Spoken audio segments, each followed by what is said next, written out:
Good morning, everyone, and thank you for joining this American Enterprise Institute event on free expression. I'm Shane Tews, a non-resident senior fellow here at AEI, and I'm delighted to kick off today's conversation. We're here to examine how the Federal Communications Commission is approaching broadcast content and what it means for free expression in the First Amendment.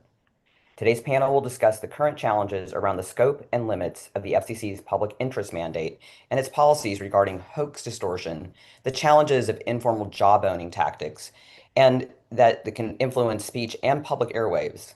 This group will also examine how these trends might impact broadcasters' editorial independence and the potential for future media mergers. The main question is clear but important. How much authority should the FCC have over broadcasters in a modern, multi-platform media landscape? A quick bit of housekeeping before I hand this over to my colleague, Clay Calvert. Clay will save time for audience Q&A at the end of the discussion. Please send questions to julia.torres@aei.org. That's julia.torres@aei.org. Or you can post on X using hashtag AskAEITech. I'm now honored to introduce today's panelist. Robert Corn-Revere is Chief Counsel at the Foundation for Individual Rights and Expression, or FIRE. Bob is one of the nation's most respected First Amendment and communications law attorneys with decades of experience in defending free expression against regulatory overreach. He's argued complex cases at the intersection of speech, technology, and government power. He brings both practitioner and policy insight to today's discussion. Next, Ashkan Kazarian, a senior legal fellow at the Future of Free Speech. Her work focuses on platform governance, online speech, and the practical implication of regulatory frameworks on users and creators. Ash's comparative perspective, spanning U.S. Constitution norms and international approaches, helps illuminate how rules are aimed at safety can also ripple through freedom of expression. We're also joined by my fellow AEI colleague, Daniel Lyons. Daniel specializes in telecommunications, administrative law, and the economics of networked industries. He's written extensively on the legal architecture that shapes broadband, broadcast, and digital markets. He's also particularly adept at translating complex regulatory doctrine into real-world effects on innovation and investment. Guiding today's conversation is our moderator, Clay Calvert, another colleague here at AEI. He is a leading scholar on First Amendment and media law. Clay's scholarship and public engagement have helped frame national debates about government pressure on speech, journalist protections, and the evolving contours of public interest in an era of abundant content and scarce attention. Thank you all for being here and engaging in this topic that sits at the heart of democratic discourse.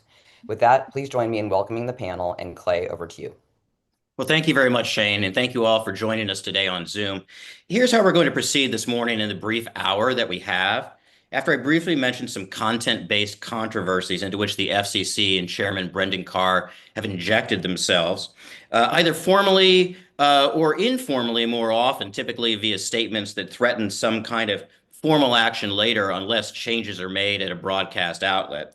We're then going to explore the meaning of four critical concepts. And those critical concepts are the public interest. What does that mean? News distortion and the news distortion policy. Number two, jawboning, and has Brendan Carr engaged in jawboning at the FCC? And three, finally, what does it take to have standing in a potential jawboning case against the FCC or Brendan Carr over his comments related to broadcasters? After that, the panelists are going to delve into more specific questions about the FCC's seeming efforts to police and regulate broadcast content. We'll save the final 10 minutes, as Shane had mentioned, for your questions. Again, you can email them or else post them on X. So here's some instances of the FCC exercising or threatening to exercise its regulatory power over broadcast content. First and foremost, we have the 60 Minutes pre-election interview with Kamala Harris, and whether the editing of that interview constituted news distortion and violated the FCC's news distortion policy. Here, Carr's FCC reopened a previously dismissed news distortion complaint against CBS and then opened a new public docket seeking public comment on the issue. And this all neatly coincided with President Donald Trump's own lawsuit against CBS and owner Paramount Global, stemming from the Harris interview. At the same time, Paramount Global was attempting to merge with Skydance Media, a merger that the FCC had the power and authority to block. Ultimately, Trump scored a $16 million settlement in July in his lawsuit. And later that month, with his lawsuit resolved and out of the way, the FCC approved the $8 billion merger between Paramount Global and Skydance.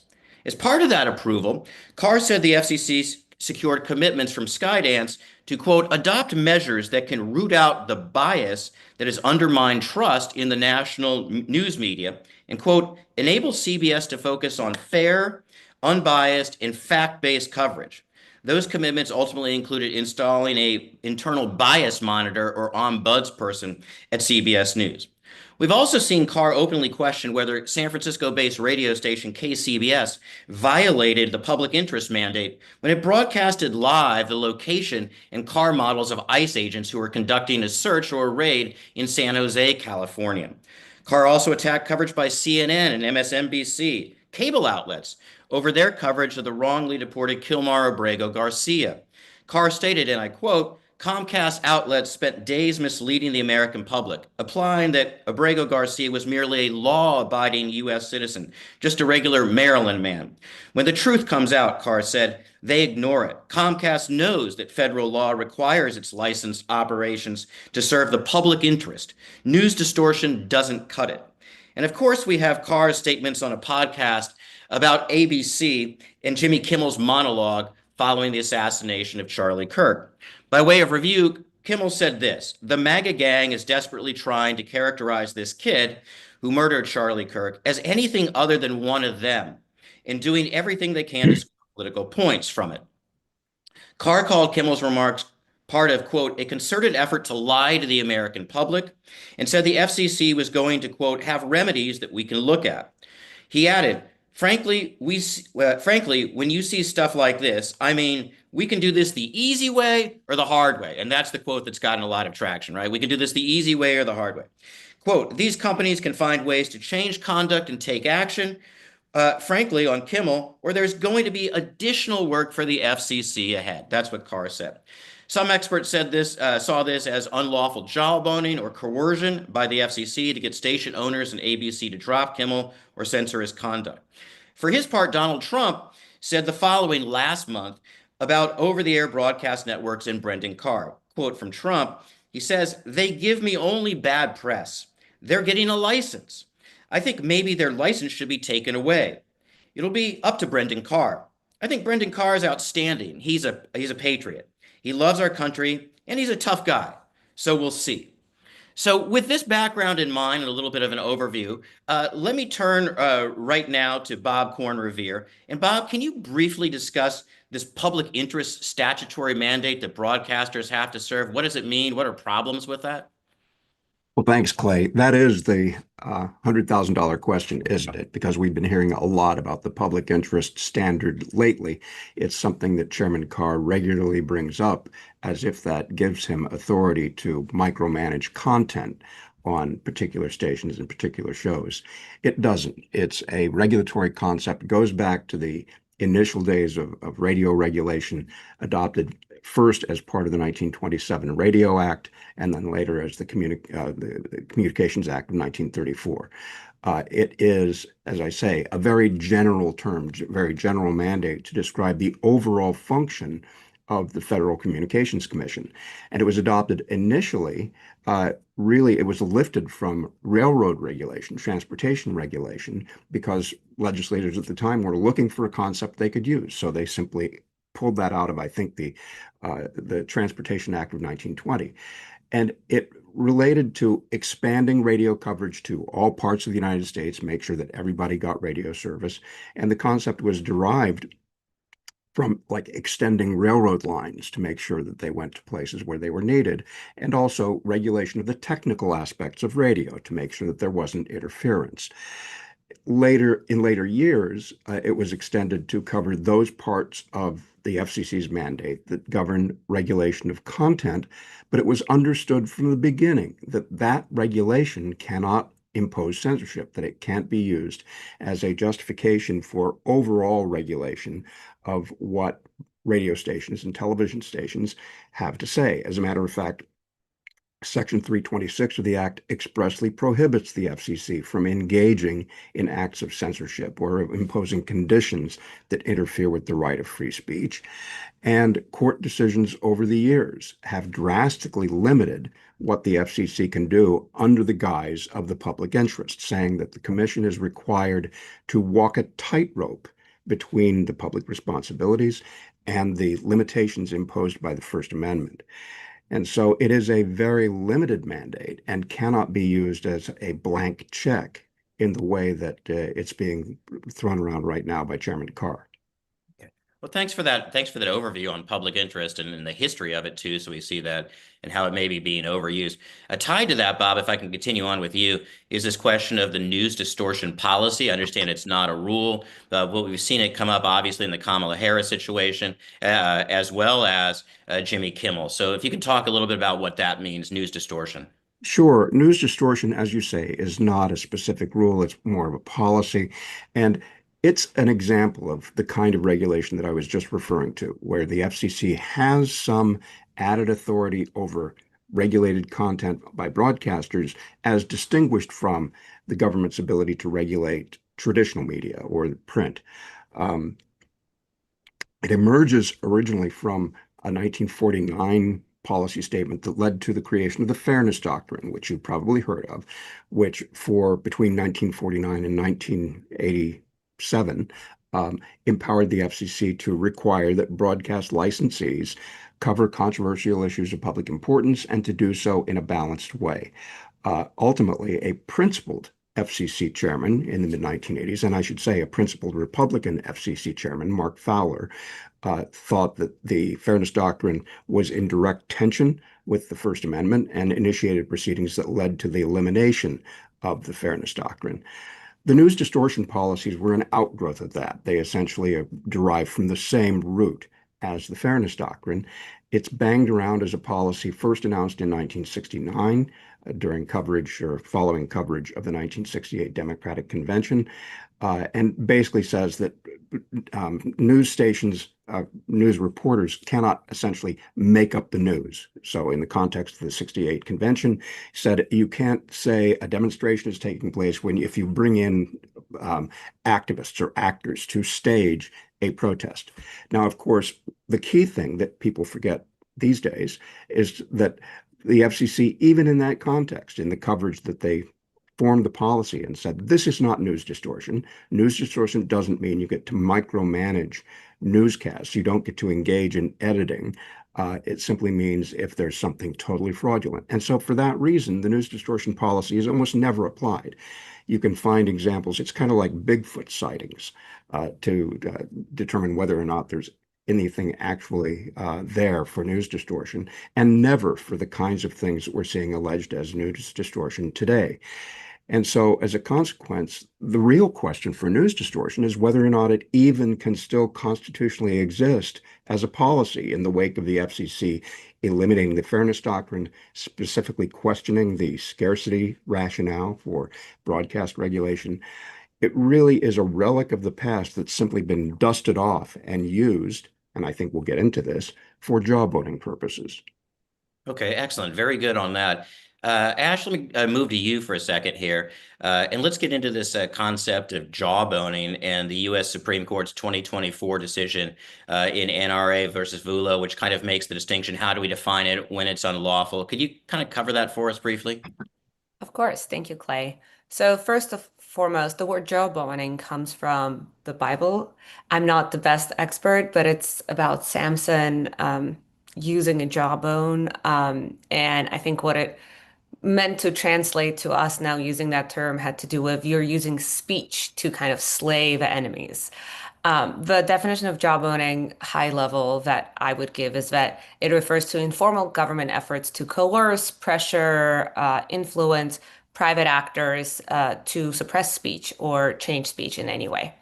The NRA v. VULO case that you mentioned in 2024, I think is fascinating on many levels. For example, NRA is represented by ACLU.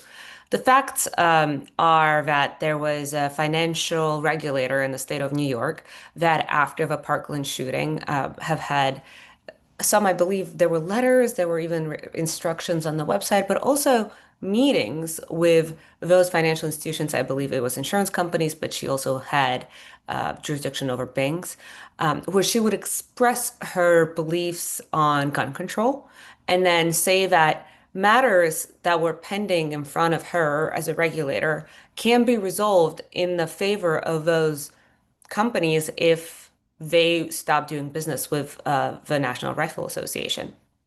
This case on district and second circuit level actually was ruled for her, Maria Vullo, and then it came to the Supreme Court and unanimously was decided for NRA, in which Justice Sotomayor was the one writing the majority opinion. So it was reassuring as a First Amendment lawyer to see that the court was aligned on this. We don't see it as often anymore when it comes to that.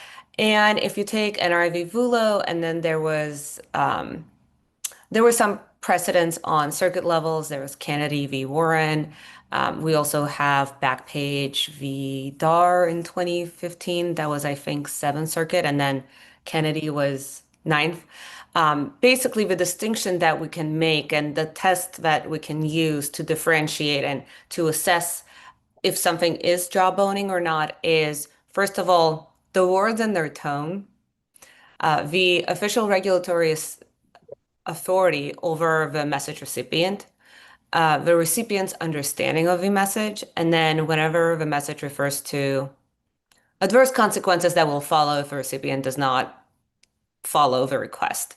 So it's kind of the line between permissible persuasion and unlawful coercion that we have to look at this in a context. So in the NRIV Vulo, it was pretty clear, she had authority over them, the message being said over and over again.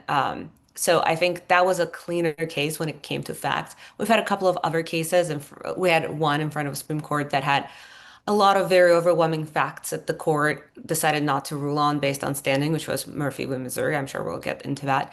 And I'll get it back to you because I'm sure my colleagues want to comment on this too.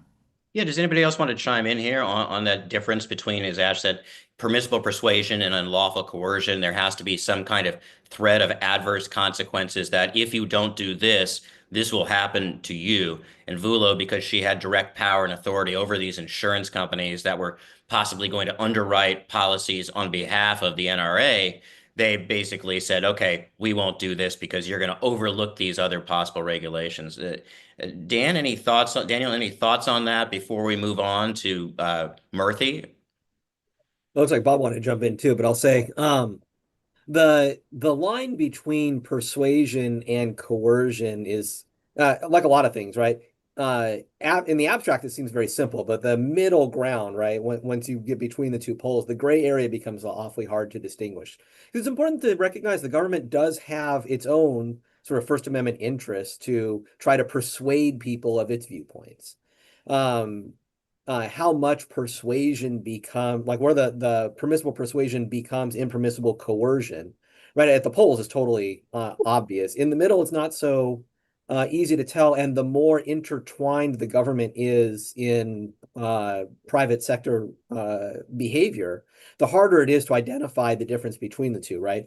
If I try to persuade you in A, and hanging out in the background is some unrelated controversy B that maybe I don't even tell you about it, but you know that it exists, right? I suggest there's a quid pro quo. Is that persuasion or is it coercion? Probably closer to the coercion side of the line, but the law's not entirely clear. Bob, do you want to chime in here? Well, sure. And I think both Daniel's and Ashton's comments illustrate the difficulty in this area. It is very context dependent, very dependent on particular facts in a given situation. And the court in the Volo case laid out the factors, but it's a concept that goes way back in the law. I mean, originally the Supreme Court in 1963 in Bantam Books versus Sullivan laid out the standard that you can't use these kinds of coercive quasi-threats to achieve the kind of behavior that you want. And the difficulty in jawboning cases, as we saw in the Murthy case, which I know we'll get to, is being able to unearth the facts and find out what actually took place, because so often jawboning is done in back rooms. It's not done out in the open, which is what makes the FCC's behavior more recently of particular interest, because they're not trying to hide it. As you say in your introduction, Chairman Carr is going on podcasts saying we can do this the easy way or the hard way. And if we do it the hard way, there's more work for the FCC to do. This is jawboning in plain sight. Yeah, and that really is the difference. And I think you were tapping into that, the difference between formal censorship and informal censorship.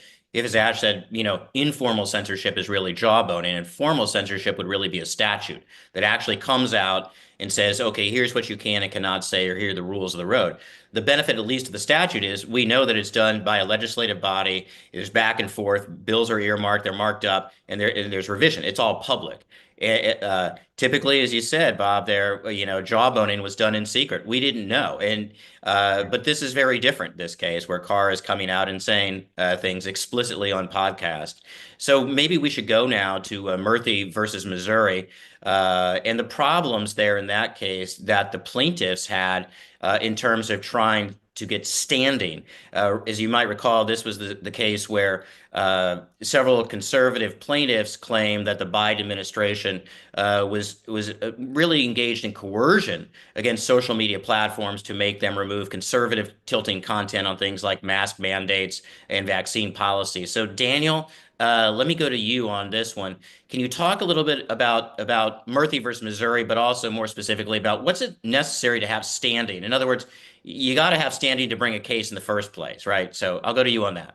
Yeah, so the basic idea behind standing is the limit on the federal court's power to hear a case, right? So the federal court constitutionally can't issue advisory opinions, just spouting its own views on the topics of the day. It has to have an actual case or controversy, meaning a concrete, particularized injury before it can address. Now, state courts aren't always the case, right? Here in Massachusetts, the Supreme Judicial Court invites advisory opinions. It's happy to offer you its thoughts, and does so quite often. But federal courts have a little bit more humility, we'll say. They only address issues that are brought to it. So the challenge, in order to make sure that a court has jurisdiction before it hears the merits of is this or is this not jawboning, it has to ask, is this the right person to be bringing a jawboning case? And as you noted in Murthy, it was a number of commentators during the pandemic who had posted various messages that were not in alignment with the administration's views on the COVID pandemic.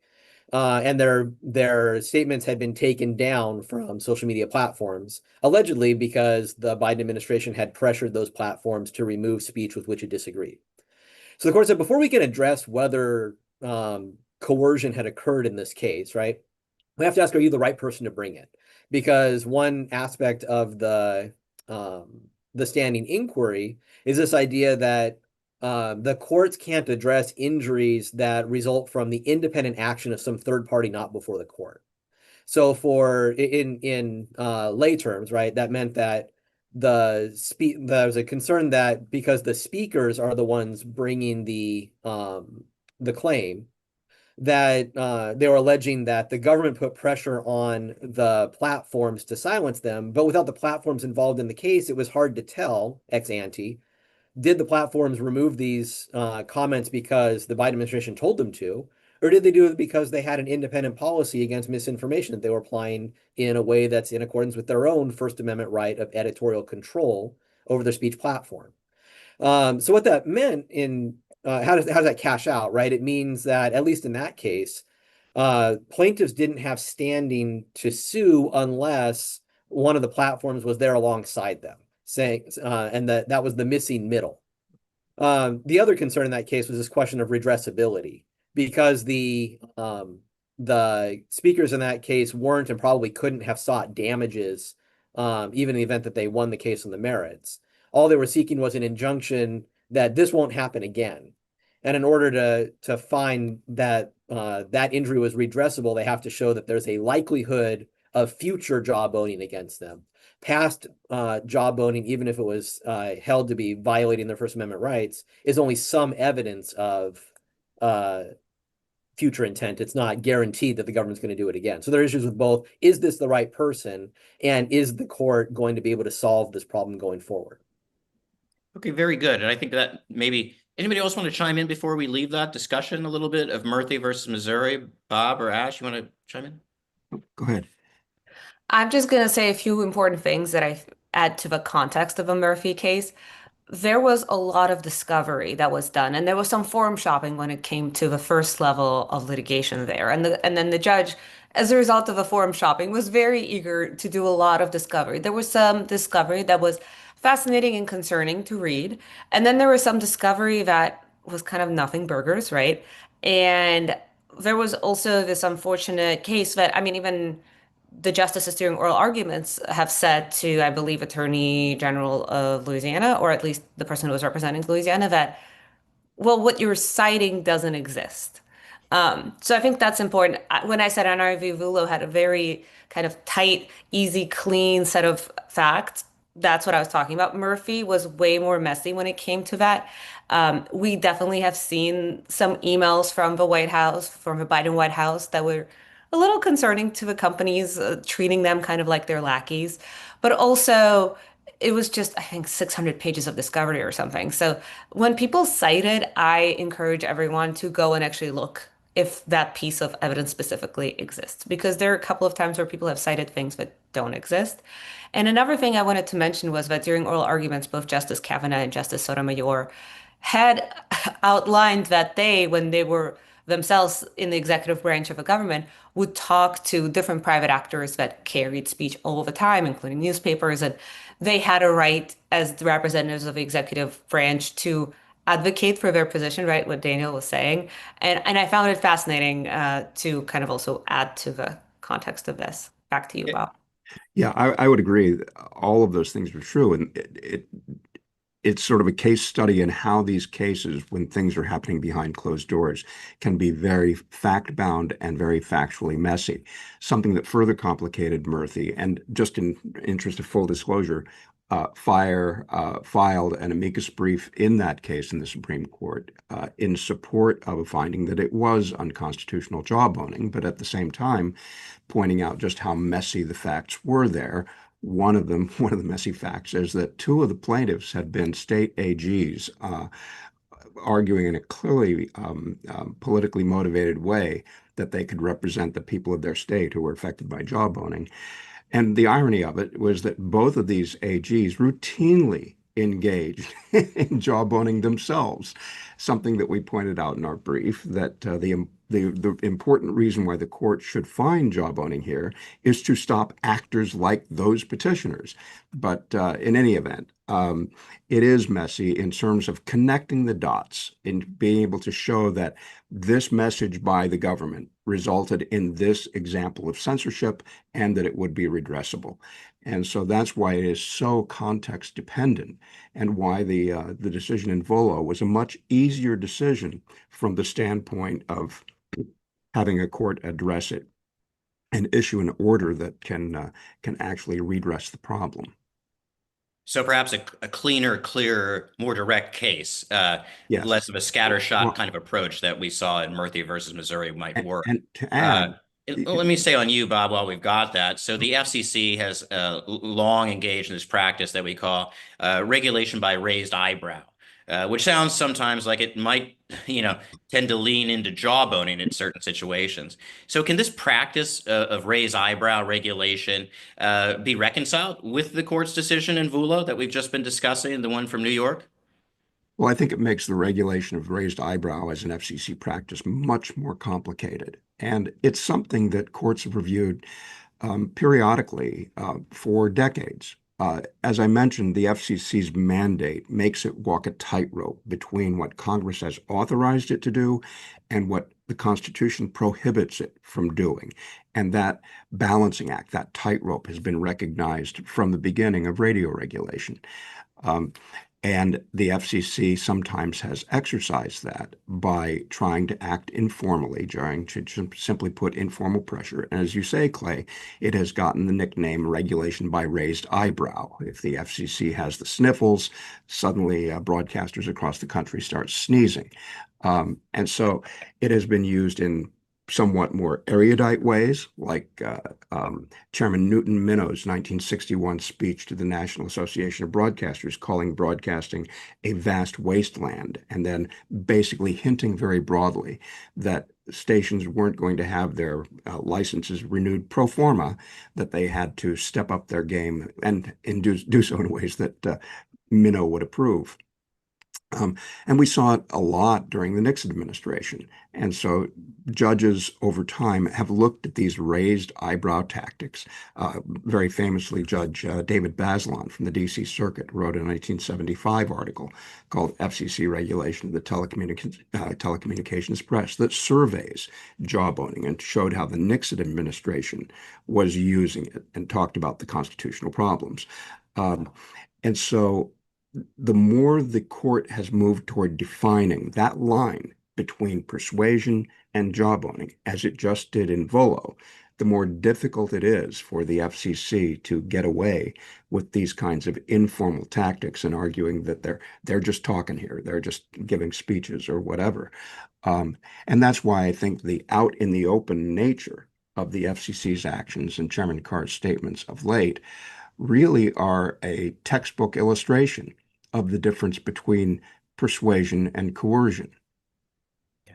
And thanks for walking us kind of through some of the history there. While we're on the history, let me go to Ashken on this one.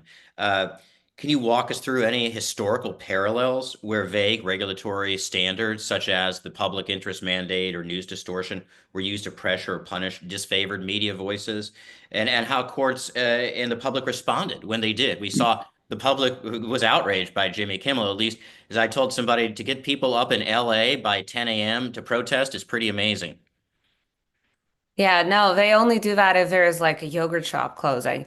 I would say that an example that really comes to mind is the McCarthyism and the era of the Cold War and Senator McCarthy and the Un-American Activities Committee that would do, they didn't pass censorship laws. They didn't have these, direct things they were doing. It was more informal coercion. They would have hearings, they would leak blacklists, right? Lists that would turn into blacklists, and studios and other parts of the media ecosystem just wouldn't work with those writers or actors or directors that were on those lists. And it was all about being affected by communist influence and being un-American, whatever that vague standard really means. I mean, at the height of the Cold War, that obviously meant whatever you did not to support the current government in power, I guess. And I think there were even, I think the president of CBS was making his workers take like loyalty oaths and sign them, and there was just a lot of ripple effects through the media ecosystem that were then felt for years. And this was before Bantam books, right? This Yeah. was before 1963. So I think that's an example that really comes to mind.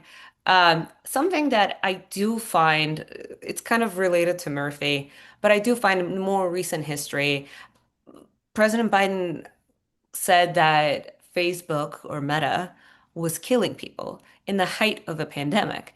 At the same time, Meta had a lot of mergers or acquisitions, not mergers, sorry, acquisitions pending approval in front of a Federal Trade Commission.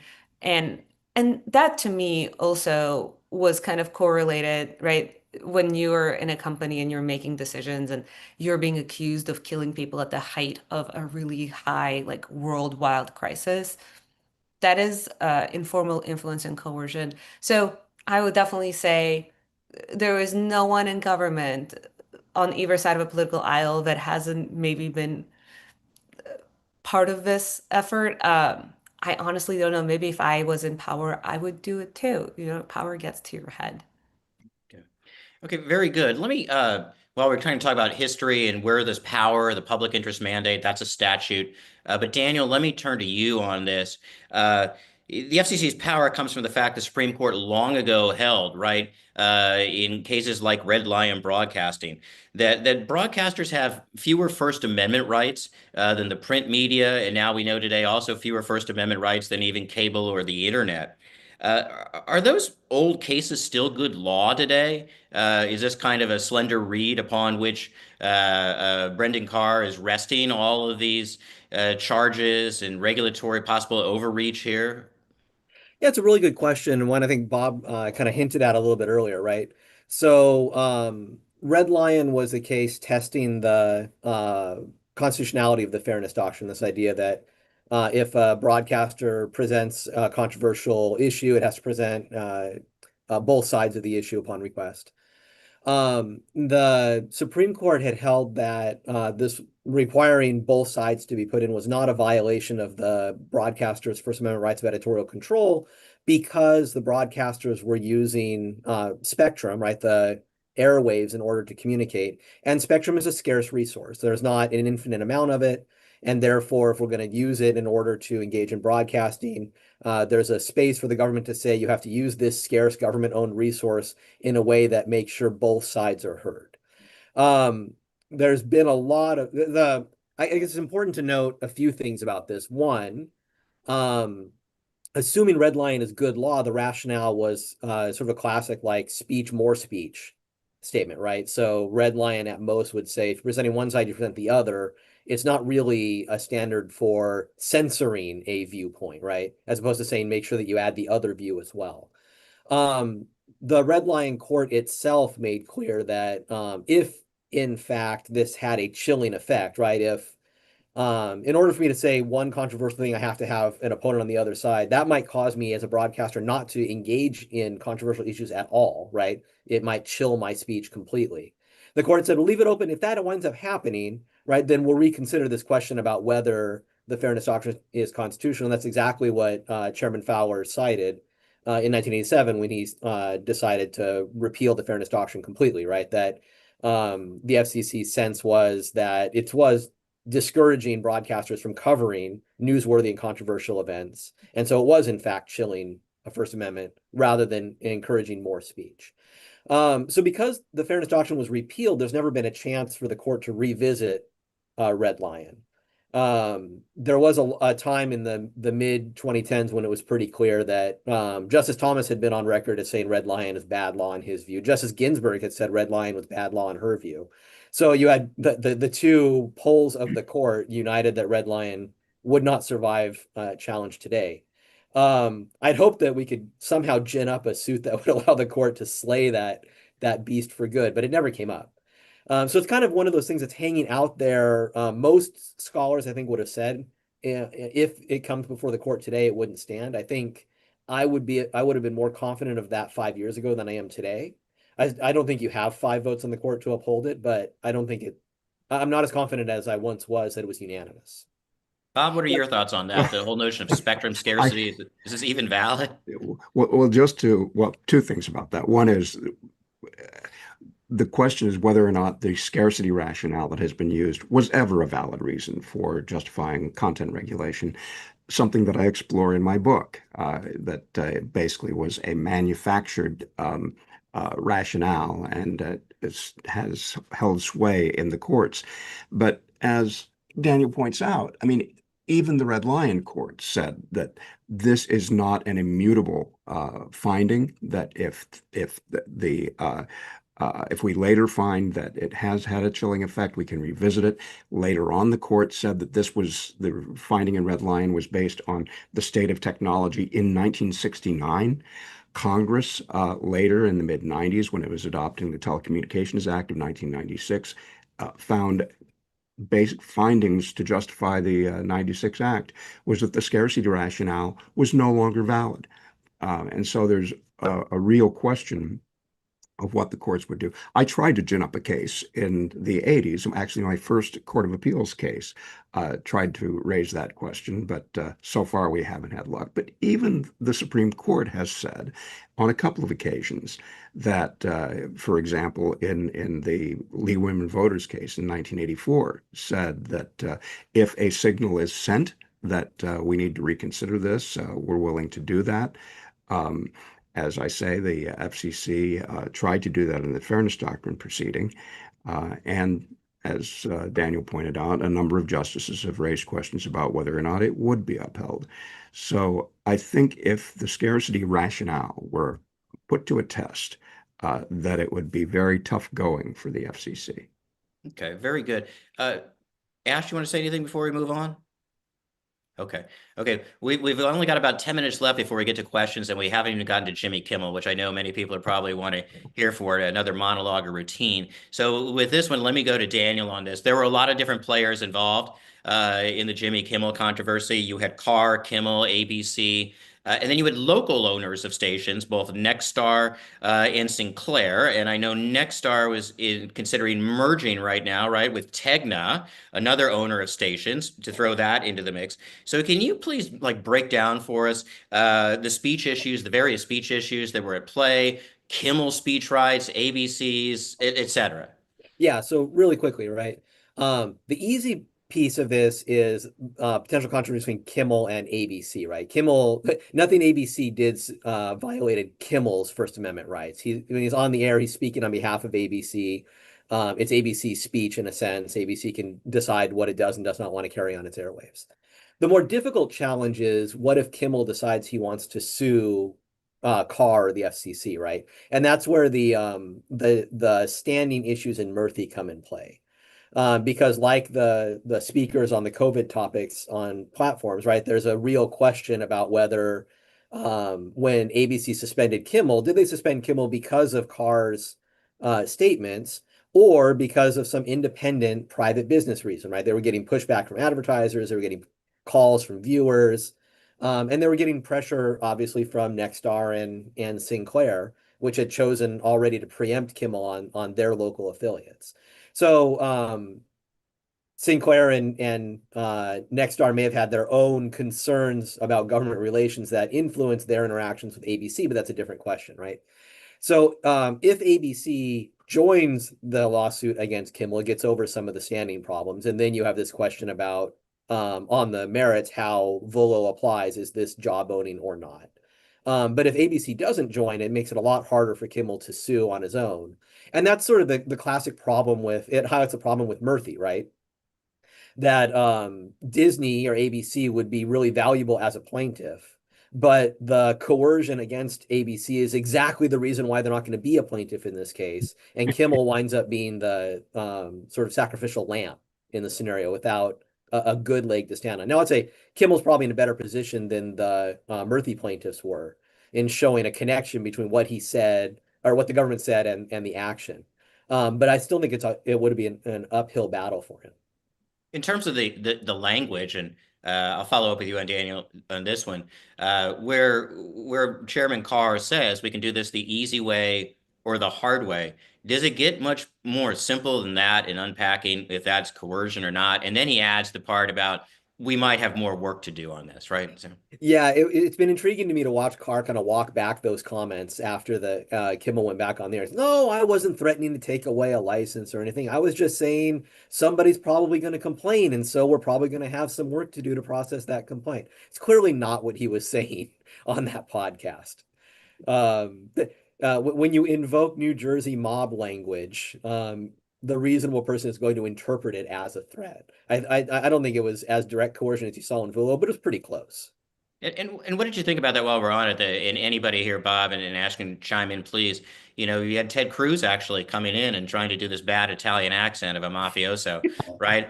But you actually had conservatives finally, in a way, pulling away from Trump and Carr on this issue. You know, did that surprise you at all? Anybody? Well, no, I mean, I took that as a very hopeful sign. It does show that there is a line somewhere that you know, some principled people will say this is just going too far. And so Ted Cruz and a number of other prominent conservatives basically described it as mob tactics. And, you know, it was so transparent that it was hard not to. I think that was critical in making Carr walk back his comments, or at least unpersuasively try and say that the result wasn't connected to his statements. But you also saw protests in LA as relatively early morning protests. You saw people canceling their subscriptions to Disney Plus. You saw the reactions of the affiliate groups. you know, it's one thing to follow the instruction of the FCC chairman, but one of the reasons why affiliate groups have contracts with networks is because networks is where the valuable programming is. I mean, it's there are only so many advertisers who are going to stand for putting on repeats of Family Feud in place of Jimmy Kimmel Live. There are real economic consequences for the affiliate groups. So this combination of factors, the market working as it should, um, conservatives drawing a line based on principle, and all of those things resulted in together putting Kimmel back on the air. I mean, I think that's a good point about the market working. Typically, think about how should we regulate broadcasting? Should it be marketplace forces? If people don't want to watch Kimmel, then Kimmel goes off the air because nobody advertises on Kimmel. Or in this case, do we say the government should come in and somehow intervene and pull him off? Ash, thoughts on this before we move on? Honestly, the thing about Kimmel was that his ratings have been bad for a while, and now his ratings are back to being good. And I also Yeah. believe President Trump had then tweeted or posted on Truth Social saying that Jimmy Fallon and Seth Meyers are next. And I feel very painfully that, as an appreciator of comedy, that I have to defend Jimmy Fallon, who I don't think is funny.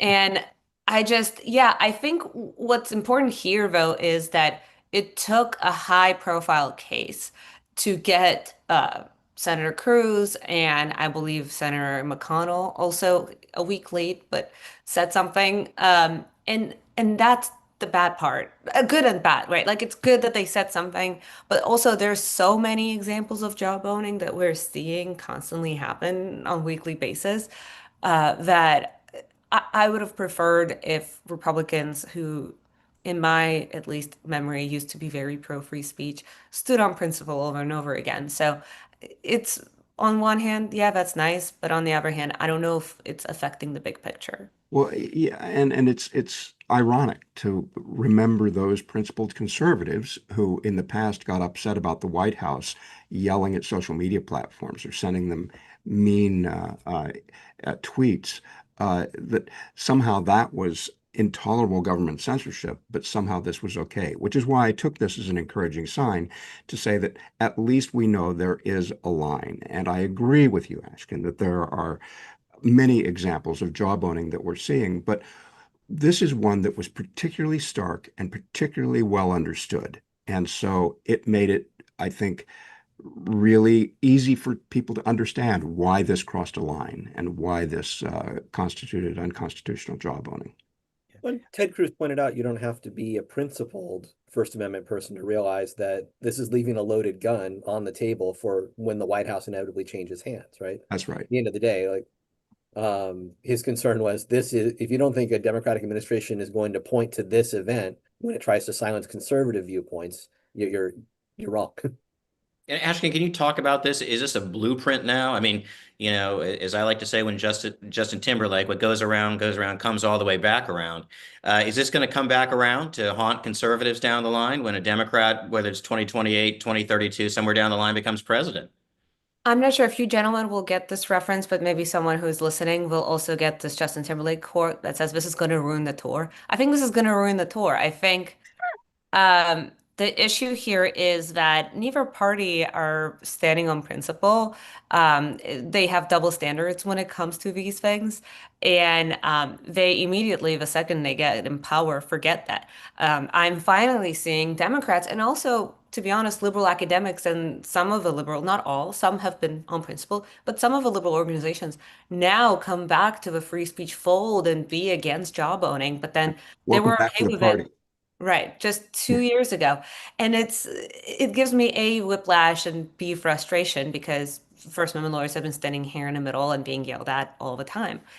So I think it's definitely a blueprint, and we have seen, well, they have done it by either party so many times. I also think that the biggest, honestly, harm that's being caused by this whole situation is that we have a generation of college students and law students who are growing up and seeing that this can be a tool in their toolkit when they become judges or part of the executive branch or part of the legislative branch on state or federal level.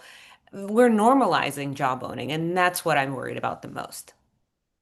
Any final thoughts on this before we go to questions from the audience? Well, I would just add to that. It's not just law students and young people who are absorbing this lesson. We're seeing it in sort of the realpolitik approach to these things by activist organizations. The Center for American Rights, for example, that has been filing news distortion complaints at the FCC and was active in the Paramount Skydance merger. They were the ones who suggested the news ombudsman, for example.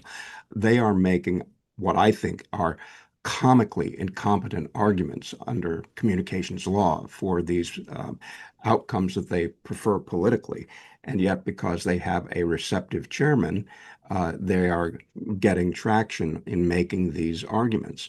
And so what you have is this sort of purely political outlook on how to use jawboning and weaponizing the FCC in a way to achieve political ends that bear no connection to what the actual constitutional or statutory principles are.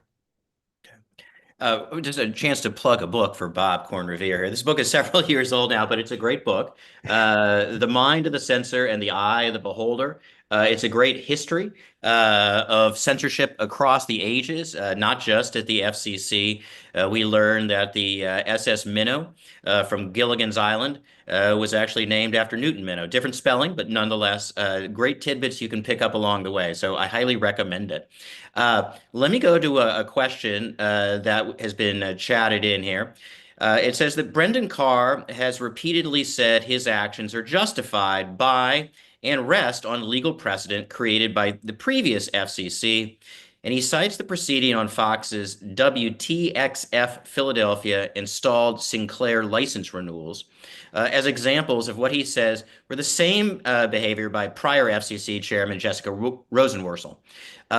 Is he right? Why is what he's done any different from what Rosenworcel did? I'll throw that open to anybody who wants to chime. Well, he's right and he's wrong. At the time, he denounced actions by former Chairwoman Rosenworcel as saying that they were not authorized by the Communications Act and that they violated the First Amendment. He has said that the FCC has no business being the nation's news police. And he made those kinds of statements frequently as a commissioner. Now that he is chairman, and as Ashkin pointed out, once you get power, it becomes kind of infectious. But now that he is chairman, he has forgotten all of that. Or maybe he hasn't forgotten it, but he no longer adheres to it. And so you see this happen frequently. One of the things that I fought against in the 90s was a Democratic FCC trying to put conditions on mergers to achieve various of their objectives, even though they bore no relationship to the merger approvals themselves. The FCC in this respect has long abused its authority, its general authority, to achieve specific objectives, and in some cases, political objectives, and that's what's going on now. And I would just say shout out to former FCC Commissioner Mike O'Reilly, who faced a similar question at the end of the first Trump administration, right? Are we going to use the FCC to revise Section 230 in order to affect the speech rights of platforms? Mike O'Reilly said, I don't think that's a good idea. And it cost him his renomination. Yes. Which is a real loss to the agency. His institutional memory was phenomenal. But unlike Chairman Carr, he stuck to his principles, even though it meant having to step away from the reins of power. Ashkin, any thoughts? Shout out to Mike. Let's get to the next question. Okay, very good. That is the only question we've got so far, but let me go to one that I have not asked any of you before, and I'll throw it open to Bob to start, but anybody can chime in. We see synergies here with the FCC between private litigation of Donald Trump and potential regulatory overreach by the FCC. And then you also have, as Bob mentioned, the Center for American Rights filing the complaint. So in other words, if the Center for American Rights files the complaint for news distortion, the FCC investigates it, Trump files a lawsuit. How problematic is all this? It's very problematic, and that is something new. As I mentioned, the problem of regulation by raised eyebrow or jawboning goes way back in FCC history. But what we didn't see in that history are office holders, and in this case, the President of the United States, bringing private litigation on the same issues. So, for example, you had the news distortion complaint against 60 Minutes for its interview with Kamala Harris prior to the 2024 election. And by the way, as bogus as a complaint as I've ever seen. Essentially, the CBS Bill Whitaker on 60 Minutes asked Kamala Harris a question about the response by Israel's government, and she gave an 80-word answer, half of which was done as a promo on Meet the Press, half of which was done on 60 Minutes. It wasn't distortion in any sense, and should have been promptly dismissed upon filing. But what we see is that proceeding being reopened at the FCC. At the same time, the president is suing CBS in Texas under a deceptive trade law theory. And they're basically the same case, one in the courts, one at the FCC. Ultimately, CBS settles for $16 million because they have to get the merger approved. And they also have this news distortion complaint. And that's the new element that is hypercharging, if that's a word, jawboning, so that the ability to exert pressure is much more severe than it has been in the past. And it results, in court settlements that would never occur if you didn't have this added regulatory pressure. And then you also have added ability by the FCC to extract promises, as they did in the Paramount Skydance merger. Okay, so it is a dangerous synergy zone. That we do have another question. It is not about Justin Timberlake. The question is, what determines whether a merger case goes in front of the FCC or the Federal Trade Commission, or does it go in front of both agencies? That's the question. Anybody? Well, it can go to both, but it depends on whether or not the merger involves transfer of broadcast licenses and companies that own broadcast licenses, and that's where the FCC would gain jurisdiction over a merger request. The FTC has general authority over combinations. Yeah, but the standards are a little bit different, right? So the FTC is looking at, is the merger implicating America's antitrust law? So what are the anti-competitive effects of the combination? Whereas the FCC's mandate is to show that the merger is the transfer of the licenses is in the public interest.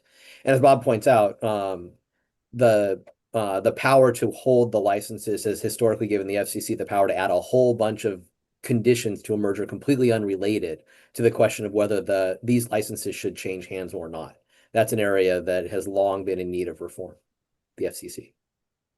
Is the bottom line here that the FCC should just scrap all of these content-based regulations that it has on speech that seem to give so much wiggle room for interpretation, like news distortion? It just seems so vague. Public interest, is it what the government thinks the public needs or what the public is really interested in? Same thing, broadcast indecency rules, right? They only apply to over-the-air broadcasters. I know Bob has been involved, I think, of the Super Bowl halftime show to bring us back to Justin Timberlake. See, what goes around does come around. So should the FCC, we're in this delete mode, right? That's what we have. Brendan Carr has called as that. Should they just delete content-based regulations and just scrap them? Anybody can chime in on this one. That's what we advocated in comments to the FCC. And it's ironic that you would have this delete proceeding calling for deregulation and asking for comments on what regulation should be deleted. At the same time, the FCC is being much more muscular about trying to enforce these really moribund content regulations that are just vestiges from the kinds of control the FCC purported to have in the past. And so what we advocated from FIRE in the comments that we filed with the FCC is that if they really want to engage in serious deregulation, they should start with the content regulations.